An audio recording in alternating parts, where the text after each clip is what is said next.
नमस्कार, मैं मोहित आनंद स्वागत करता हूं आपका आपके अपने YouTube चैनल पर और उम्मीद करता हूं दोस्तों कि आप सभी बहुत अच्छे होंगे और अपनी पढ़ाई एकदम बढ़िया ढंग से कर रहे हैं। आज की इस वीडियो में हम सर्कल की एक्सरसाइज 10.2 के कुछ क्वेश्चंस के साथ हाजिर हैं।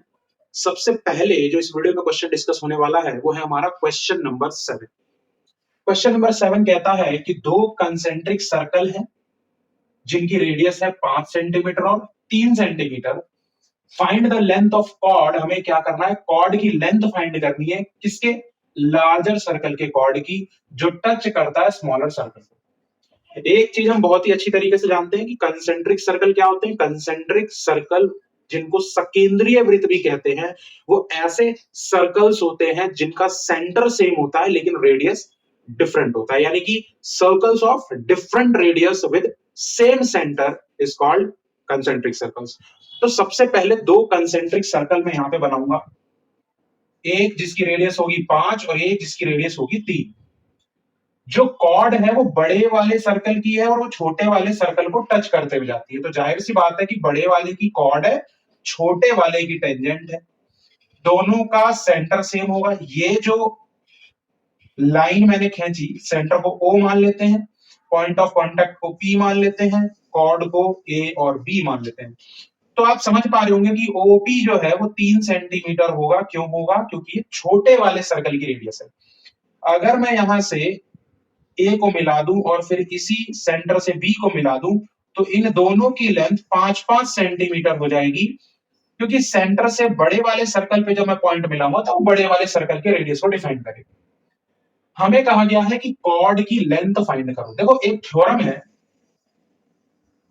थ्योरम है जो ये कहती है कि line from the centre to the chord, line from the center to the chord is perpendicular to chord and bisects them। और लास्ट वीडियो में क्वेश्चन डिस्कस करी थी, उसमें भी इस चीज का जिक्र किया गया था। सेंटर से खींची गई कॉर्ड के ऊपर एक लाइन, जिसको हम रेडियस नहीं कहेंगे क्योंकि कॉर्ड अलग है, टेंजेंट अलग है। सेंटर से खींची गई कॉर्ड पे एक लाइन कॉर्ड को बाइसेक्ट करती है और कॉर्ड पे परपेंडिकुलर भी होती है। इसका मतलब है कि अगर हम हाफ पार्ट का मेजरमेंट निकाल लें तो उसका डबल कर दे तो वो कॉर्ड की लेंथ हो जाए। अदरवाइज आपके पास एक ऑप्शन और है इस क्वेश्चन को करने का, टेंजेंट है। आप ये प्रूफ कर दें कॉन्ग्रुएंसी लगा के कि टेंजेंट बाइसेक्टेड है, फिर अगर आप टेंजेंट का हाफ पार्ट निकाल लेंगे तो उसकी जो डबल लेंथ होगी वो भी सेम होगी, क्योंकि छोटे वाले सर्कल के लिए बड़े वाले सर्कल का कॉर्ड टेंजेंट की तरह एक्ट करता है। तो जैसे ही मैं थ्योरम लिखता हूं, इसका मतलब ये हो जाता है कि AP इज इक्वल्स टू क्या है, BP। इन ट्रायंगल OPA, चूंकि एंगल OPA 90 डिग्री है ऊपर ये थ्योरम से, तो जैसे ही पाइथागोरस लगाएंगे, OA का square is equals to OP का स्क्वायर प्लस AP का स्क्वायर। सही बात है कि नहीं? OA कितना? 5 का स्क्वायर, OP कितना? 3 का स्क्वायर प्लस AP नहीं पता। यहां से 25 माइनस 9 पर जब मैं रूट लगाऊंगा तो मुझे AP मिलेगा। Hence my AP is equals to root under 16। तो AP की वैल्यू आ गई 4 सेंटीमीटर और AP 4 है तो BP भी क्या होगा? 4। तो मैं कह सकता हूं कि AB is equals to AP plus BP, AP plus AP। क्यों? क्योंकि AP बराबर है किसके? BP के। तो ये हो जाएगा 2AP और AP की वैल्यू कितनी है? 4। तो मेरे कॉर्ड की लेंथ कितनी आ जाएगी मेरे बच्चों? 8 सेंटीमीटर। उस कॉर्ड की लंबाई, अगर टेंजेंट पूछ देता तो मैंने आपको बता दिया कि आपको टेंजेंट के तरीके से उस क्वेश्चन को डील करना है। ठीक है, तो बहुत ही आसान तरीके से हमने इस क्वेश्चन को कर दिया। उम्मीद करता हूं कि आपको ये क्वेश्चन पसंद आया होगा। अगर वीडियो पसंद आ रही है तो लाइक करिए और चैनल पर अगर नए हैं तो सब्सक्राइब करके बेल आइकन दबाना ना भूलें। जल्दी से क्वेश्चन को कॉपी करिए और फिर देखते हैं हम अपना अगला question, that is question number 8। Question number 8 कहता है कि एक क्वाड्रिलेटरल है ABCD, आपके सामने बना हुआ है, फिगर छोटी सी है। ABCD एक क्वाड्रिलेटरल है जो कि ड्रॉ किया गया है सर्कल के सर्कमफेरेंस पर। हमें क्या प्रूव करना है कि AB plus CD is equals to AD plus BC। Question देखने में थोड़ा अजीब लग सकता है लेकिन बहुत ही सिंपल सा कॉन्सेप्ट है। इस क्वेश्चन में जो हमारी थ्योरम काम करने वाली है वो थ्योरम है tangents drawn from and external point are equal in length. बाहर सर्कल के किसी बिंदु से खींची गई टेंजेंट की जो लंबाई होती है वो इक्वल होती है, थ्योरम है, और इस थ्योरम की वीडियो डली हुई है, उसका लिंक डिस्क्रिप्शन में जाके जरूर देखें। तो अगर भाई मैं लेता हूं फ्रॉम पॉइंट ए, तो आप मानते हैं कि A P is equals to A S हो जाएगा, इक्वेशन 1। सिमिलरली मुझे एक बात बताइए, सिमिलरली का मतलब जैसे ऊपर हुआ, तो आप कह सकते हैं कि बीपी इज इक्वल्स टू क्या हो जाएगा, बी क्यू।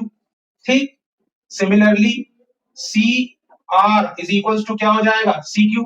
ये इक्वेशन सेकंड, ये इक्वेशन थर्ड, और similarly D R is equals to क्या हो जाएगा, डी एस। हाँ तो बोलना पड़ेगा, उपाय नहीं है, ये बी से खींचे गए टेंजेंट, ये सी से, ये डी से। अब जैसे ही मैं चारों इक्वेशन को ऐड करता हूं, on adding all the equations, सभी इक्वेशन को ऐड कर रहा हूं, आपको दिख रहा है AP plus BP A B, C R plus D R C D, और वही तो चाहिए था। हाँ तो बोलना पड़ेगा, उपाय नहीं है कोई, बच के नहीं जा सकते आप बिना हाँ बोले। A S plus D Q plus C Q plus D S. चीजों को समझना सीखिए। ज्योमेट्री के क्वेश्चन में जब क्वेश्चन आपके सामने आ रहा है, तो आपको सबसे पहली चीज ये देखनी है कि ऐसा क्या पिक किया जाए कि मेरा क्वेश्चन सॉल्व हो जाए, या जो सॉल्व करना है उसकी तरफ हम बढ़े। और ज्योमेट्री के क्वेश्चन में ऐसा बिल्कुल हो सकता है कि आलतू फालतू की चीजें बहुत आएंगी। हमारे अंदर ये स्किल्स, और ये स्किल्स धीरे धीरे डेवलप होगी जैसे जैसे आप प्रैक्टिस करते जाएंगे, कि अगर कोई ऐसी चीज आ गई जो प्रूफ में तो चाहिए ही नहीं थी, तो अब सेकंड काम क्या है, सेकंड काम है उसको एलिमिनेट करना, कि भैया उसको हटाओ, ऐसी चीजें रखो जो प्रूफ डेट में चाहिए। समझ में आ रहा है क्या? जैसे जैसे यहाँ पी नहीं चाहिए, आर नहीं चाहिए, एस नहीं चाहिए, क्यू नहीं चाहिए, तो अब एपी प्लस बीपी जोड़ दिया तो क्या हो गया, ए बी हो गया। सी आर डी आर जोड़ दिया तो क्या हो गया, सी डी हो गया। ए एस डी एस जोड़ दिया तो क्या हो गया, ए डी हो गया। बी क्यू सी क्यू जोड़ दिया तो क्या हो गया, बी सी हो गया। और आप कह सकते हैं कि यही तो हमें प्रूफ करना था, तो हमारा क्वेश्चन क्या हो गया, हैंस प्रूव्ड, बहुत ही धुआंधार तरीके से। वीडियो को शेयर करिए, जिन भी लोगों को पढ़ना है मैथ्स या साइंस, तो हमारे चैनल का लिंक, हमारे चैनल की वीडियो शेयर करिए। किसी तरह की क्वेरी है तो कमेंट करिए, और चैनल पर नए हैं तो घंटा तो जरूरी दबाइए, लेकिन सब्सक्राइब बटन दबाने के बाद कॉपी करिए। Next question, question number 8। और अगर कोई मेरे से पूछता है कि सर्कल चैप्टर में 2 एक्सरसाइज, एक्सरसाइज 10.1, एक्सरसाइज 10.2 सबसे बढ़िया क्वेश्चन, तो one of the best question है, क्योंकि तो दिमाग चलवाता है। स्टेप्स इतने सारे हैं ना कि बच्चा कुछ भी अगर भूल गया, 1 से 2 स्टेप अगर मिस हो गए, 1 से 2 स्टेप अगर मिस हो गए, तो काम खत्म है, फिर क्वेश्चन होगा ही नहीं। क्वेश्चन कहता है एक्स वाई और एक्स डैश वाई डैश दो पैरेलल टेंजेंट्स। कैसे टेंजेंट्स हैं, पैरेलल टेंजेंट्स, एक ही सर्कल पे खींचे गए हैं जिसका सेंटर है O, और एक दूसरा टेंजेंट भी खींचा गया है AB। आपको दिख रहा है ये AB एक टेंजेंट है, ये दूसरा टेंजेंट है, जबकि एक्स वाई और एक्स डैश वाई डैश ये पैरेलल टेंजेंट। AB जिस पॉइंट ऑफ कांटेक्ट पे सर्कल को टच कर रहा है वो C, जो इंटरसेक्ट करती है एक्स वाई टेंजेंट को A पे और X dash Y dash tangent को B। प्रूव करना है कि एंगल AOB, ये वाला एंगल कितना प्रूव करना है, 90 डिग्री। समझिएगा बात। मुझे एक बात बता, मुझे 90 प्रूफ करना है। अब एक ट्राइंगल के 3 एंगल का सम कितना होता है, 180 डिग्री। कितना होता है भाई, 180 डिग्री। अगर मैंने इसी ट्राइंगल के बचे हुए 2 एंगल को 90 प्रूफ कर दिया, तो इतना तो आप समझदार हैं, 10वीं क्लास के बच्चे हैं, कि तीसरा एंगल ऑटोमेटिकली 90 होगा, एंगल सम प्रॉपर्टीज। यानी जो पूरा का पूरा क्वेश्चन है वो इस बेस पर है कि ये वाला एंगल, जिसको मैं कह सकता हूं OAC, एंगल OBC, C कह लूं या A कह लूं, बात वही है, ये चीज भी बताई हुई है, क्योंकि हमारा एंगल क्या है, B वाला एंगल। जैसे ये 90 प्रूफ हो गया, हमारा काम हो गया। सबसे पहली चीज जो मैं करूंगा वो करूंगा कंस्ट्रक्शन। क्या करूंगा, कंस्ट्रक्शन करूंगा, और कंस्ट्रक्शन में एक ही कंस्ट्रक्शन करनी है, मैं O को C से मिला दूंगा। O को C से मैंने क्या किया, O को C से मिला दिया। टू प्रूफ नहीं लिख रहा हूं, पता ही है एंगल AOB 90 डिग्री है, प्रूफ करना है। गिवन आप लिख सकते हैं, गिवन मैं दे रहा हूं कि एक्स वाई पैरेलल है एक्स डैश वाई डैश के, इसके अलावा मुझे ऐसा कुछ नहीं लगता कि कुछ गिवन है, बाकी सारी चीजें आपको पता है। जैसे ही मैं प्रूफ करने की ओर बढ़ता हूं, अब मुझे एक बात बताइए, मैंने पहली चीज आपको बताई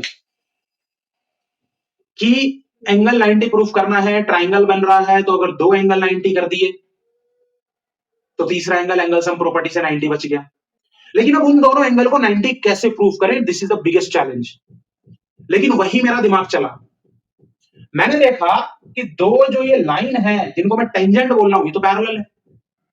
अब मुझे ये देखना है, और ये तभी देख पाऊंगा जब 9वीं क्लास की ज्योमेट्री थोड़ी बहुत धुंधली सी इमेज भी है तो आज मैं उस पर धुंध हटा दूंगा, धूल हटा दूंगा भाई साहब, बिल्कुल सही बात बोल रहा हूं, और जुड़ गया।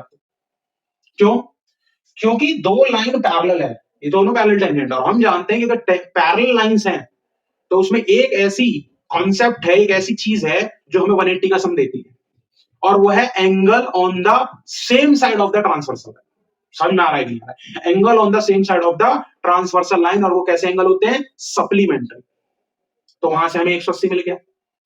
दो चीजें बता दी, इन दो चीजों को अगर आपने ध्यान में रख रखा है तो आपका क्वेश्चन भाई साहब होगा, कोई दुनिया की ताकत नहीं रोक सकती। कैसे? देखो, मैंने सबसे पहले लिए दो triangle, in triangle OPA and triangle OCA। मुझे एक बात बताओ, क्या OP बराबर OC है? क्यों है? तो रेडियई, ध्यान से सुनना। OA बराबर क्या है? OA, क्यों है? कॉमन। अब तीसरी चीज मैंने ले ली यहां पर, AP बराबर AC, tangents drawn from external points, length कैसी होती है? इक्वल। और जैसे ही तीन चीजें मिल गई, OPA कॉन्ग्रेंट हो गया OCA के साइड साइड साइड कॉन्ग्रेंसी से। समझते हैं? ये बहुत प्यारा तरीके से क्वेश्चन कराऊंगा। और जैसे ही ये हो गया, मैंने सबसे पहले OAP को और एंगल OAC को बराबर कर दिया किससे? CPCT से। इक्वेशन फर्स्ट मान ली। अब जैसे ये चीजें हो जाती हैं, मैंने लिखा सिमिलरली ट्रायंगल OQB कॉन्ग्रेंट होगा OCB के, और ये भी साइड साइड साइड प्रॉपर्टी से। सिमिलरली लिखने का मतलब है कि जैसी कॉन्ग्रेंसी यहां चल रही है वैसी कॉन्ग्रेंसी यहां चली, इसलिए मैं कह सकता हूं कि angle OBQ is equals to angle OBC। क्यों? तो ये भी CPCT, इक्वेशन नंबर सेकंड। यही है सबसे बड़ा चैलेंज, इसको आधा काम हो चुका है। ध्यान दीजिए, अब चूंकि एक्स वाई पैरेलल है एक्स डैश वाई डैश के, एंड ध्यान दीजिए ए बी इज क्या? ट्रांसवर्सल। ये जो एक्स वाई है और एक्स डैश वाई डैश है समांतर हैं, और ए बी एक तिर्यक रेखा है। तो मुझे एक बात बताइए, angle PAC plus angle QBC बराबर 180 डिग्री। क्या रीजन दूं?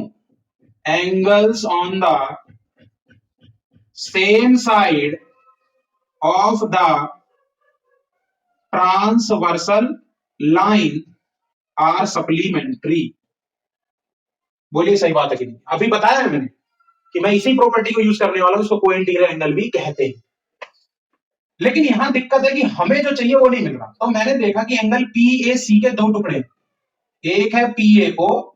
अब देखो PAO OAP भाई साहब दोनों सेम ही तो है, बीच में A ही तो चाहिए, प्लस एंगल OAC प्लस ये हो गए इसके टुकड़े। इसके टुकड़ों को क्या लिख सकता हूं भाई? Angle QBO plus angle OBC बराबर कितना? 180 डिग्री। हाँ या ना? अब ये दोनों आपस में इक्वल है, तो मैं इसको दो एंगल OAC, भाई इसको भी OAC इसको भी OAC लिख सकता हूं इस वाली थ्योरम से, इक्वेशन से। इसको भी मैं लिख सकता हूं दो एंगल OBC इस वाली इक्वेशन से। बराबर कितना हो गया? 180 डिग्री। दो कॉमन ले लिया, तो angle OAC plus angle OBC कितना हो गया? 180 हो गया। Angle OAC plus angle OBC कितना हो गया? 90 डिग्री हो गया। इक्वेशन नंबर थर्ड मान लिया। अब मुझे एक बात बताइए, लास्ट स्टेप है, ठोकते रहिए लाइक, इन ट्राइंगल एओबी, भाई angle AOB plus angle OAB. अब मैं लिखता हूं ओ ए बी, तो एंगल मेरा ये वाला है, घबरा मत जाना, और एंगल ओएसी उसी को रिप्रेजेंट कर रहा है, प्लस एंगल ओ बी ए, कितना हो गया 180। इन दोनों का सम ही तो क्या है 90, प्लस एंगल एओबी बराबर 180। अगर आपको समझना है तो फ्रॉम इक्वेशन थर्ड इक्वेशन से मैंने इन दोनों का सम 90 लिख दिया, तो एंगल एओबी मेरे बच्चों धुआंधार तरीके से कितना आया 90 डिग्री आया। हाँ बोलना पड़ेगा, उपाय नहीं है कोई आपके पास। उम्मीद करता हूं कि इन 3 क्वेश्चन की वीडियो ने आपको बहुत ही बढ़िया तरीके से सेटिस्फैक्शन प्रोवाइड की होगी। मिलूंगा नेक्स्ट वीडियो में अगले 3 क्वेश्चन के साथ। पिछली वीडियोस के लिंक आपको डिस्क्रिप्शन में मिल जाएंगे, जरूर जाके पूरी सर्कल की सीरीज को देखिए। मिलते हैं, धन्यवाद।